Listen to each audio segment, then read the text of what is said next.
ನಮಸ್ತೆ ಎಲ್ಲರಿಗೂ. ಭಾರತ್ ಯೂಟ್ಯೂಬ್ ಚಾನಲ್‌ಗೆ ಸ್ವಾಗತ.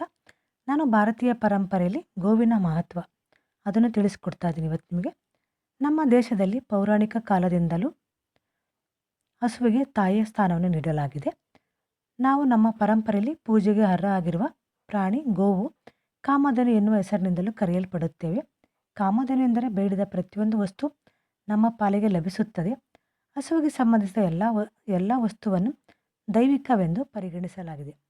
ಹಸುವಿನ ತುಪ್ಪ, ಹಸುವಿನ ಹಾಲು, ಹಸುವಿನ ಮೂತ್ರ ಮತ್ತು ಹಸುವನ್ನು ಕೂಡ ಪೂಜೆಯಲ್ಲಿ ಬಳಸಲಾಗುತ್ತದೆ. ಹಸುವನ್ನು ಏಕೆ ಮುಖ್ಯವೆಂದು ಪರಿಗಣಿಸಲಾಗಿದೆ ಎಂದು ಎಂದಾದರೂ ಯೋಚಿಸಿದ್ದೀರಾ?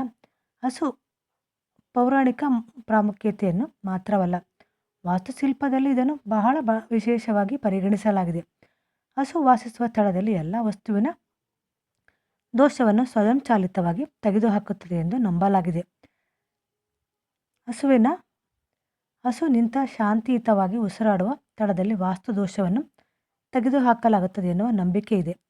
ಗೋಮಾತೆ ಯಾವ ಸ್ಥಳದಲ್ಲಿ ಉಸಿರಾಟವನ್ನು ಆರಂಭಿಸುತ್ತಾಳೋ, ಆಕೆಯ ಉಸಿರಾಟದ ಯಾವ ಸ್ಥಳದಲ್ಲಿ ಸಂತೋಷವಿರುತ್ತದೆಯೋ ಆ ಸ್ಥಳವನ್ನು ಹೂವಿನ ಮಳೆಯನ್ನು ಸುರಿಸುತ್ತಾಳೆ. ಅಂತಹ ಮನೆಯಲ್ಲಿ ಲಕ್ಷ್ಮೀದೇವಿ ವಾಸಿಸುತ್ತಾಳೆ ಎಂದು ಪರಿಗಣಿಸಲಾಗಿದೆ. ಕೆಲವರು ಹಸುವಿನ ಕುತ್ತಿಗೆ ಗಂಟೆಯನ್ನು ಕಟ್ಟಿರುತ್ತಾರೆ. ಈ ಗಂಟೆಯ ಶಬ್ದವೇ ಹಸುವಿಗೆ ಆರತಿ ಎಂದು ಹೇಳಲಾಗಿದೆ. ಗೋಮಾತೆಯನ್ನು ಪೂಜಿಸುವ ವ್ಯಕ್ತಿಯು, ಗೋಮಾತೆಯ ಸೇವೆಯಲ್ಲಿ ಸಲ್ಲಿಸುವ ವ್ಯಕ್ತಿಯು ತನ್ನ ಮೇಲೆ ಬರುವ ಎಲ್ಲ ವಿಪತ್ತುಗಳನ್ನು ನಿವಾರಣೆ ಮಾಡಿಕೊಂಡು ಹೋಗುತ್ತಾರೆ. ನಾಗ ದೇವತೆಯು ಗೋಮಾತೆಯ ಕಾಲಿನ ಗೊರಸೆಯಲ್ಲಿ ವಾಸಿಸಿರುತ್ತಾಳೆ ಎನ್ನುವ ನಂಬಿಕೆ ಕೂಡ ಇದೆ. ಗೋಮಾತೆಯ ನೆಲೆಸುವ ಸ್ಥಳದಲ್ಲಿ ಅಥವಾ ಗೋಮಾತೆಯ ಹೆಜ್ಜೆ ಇಡುವ ಸ್ಥಳದಲ್ಲಿ ಹಾವು ಅಥವಾ ಚೇಳು ಕೂಡ ಬರುವುದಿಲ್ಲ ಎಂದು ಹೇಳಲಾಗುತ್ತದೆ. ಗೋಮಾತೆಯ ಸಗಣಿಯಲ್ಲಿ ಲಕ್ಷ್ಮೀ ದೇವಿಯು ನೆಲೆಯಾಗಿರುತ್ತಾಳೆ ಎನ್ನುವ ನಂಬಿಕೆ ಕೂಡ ಇದೆ. ಹಸುವಿನ ಒಂದು ಕಣ್ಣಿನಲ್ಲಿ ಸೂರ್ಯ ಮತ್ತು ಇನ್ನೊಂದು ಕಣ್ಣಿನಲ್ಲಿ ಚಂದ್ರದೇವ ವಾಸವಾಗಿದ್ದಾನೆ. ಮಾತೆ ಹಸುವಿನ ಹಾಲಿನಲ್ಲಿ ಸಕ್ಕರೆ ಅಂಶ ಕಂಡುಬರುತ್ತದೆ. ಇದು ರೋಗಗಳನ್ನು ಸಾಮರ್ಥ್ಯವನ್ನು ಕಡಿಮೆ ಮಾಡುತ್ತದೆ. ಹಸುವಿನ ಬಾಲದಲ್ಲಿ ಹನುಮಂತನ ವಾಸವಾಗಿರುತ್ತಾನೆ. ಯಾವುದೇ ಓರ್ವ ವ್ಯಕ್ತಿಯ ದುಷ್ಟ ಕಣ್ಣುಗಳು ಸಮಸ್ಯೆಯನ್ನು ಹೊಂದಿದ್ದರೆ ಹಸುವಿನ ಬಾಲವು ಅದನ್ನು ದೂರವಾಗಿಸುವ ಶಕ್ತಿ ಹೊಂದಿದೆ ಎಂದು ನಂಬಲಾಗುತ್ತದೆ.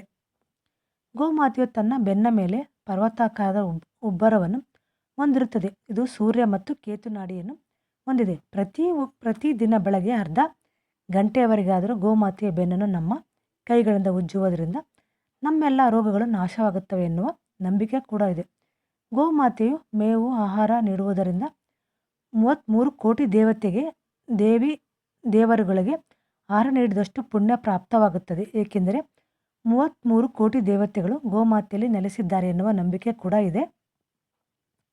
ಯಾವ ವ್ಯಕ್ತಿಯ ಭಾಗ್ಯ ರೇಖೆಯು ಕಾರ್ಯನಿರ್ವಹಿಸುತ್ತಿರುವುದಿಲ್ಲವೋ ತಿಳಿದು ಬರುತ್ತದೆಯೋ ಆ ವ್ಯಕ್ತಿ ಪ್ರತಿನಿತ್ಯ ತನ್ನ ಬೆಲ್ಲವನ್ನು ಇಟ್ಟುಕೊಂಡು ಹಸುವಿಗೆ ನಕ್ಕಿಸಲು ನೀಡಬೇಕು. ಹಸು ಅಥವಾ ಗೋಮಾತೆಯು ತನ್ನ ನಾಲಿಗೆಯಿಂದ ಆ ವ್ಯಕ್ತಿಯ ಅಂಗೈಯ ಮೇಲಿದ್ದ ಬೆಲ್ಲವನ್ನು ನಕ್ಕಿದಾಗ ಅದೃಷ್ಟ ರೇಖೆ ತನ್ನ ಕಾರ್ಯವನ್ನು ಆರಂಭಿಸುತ್ತದೆ.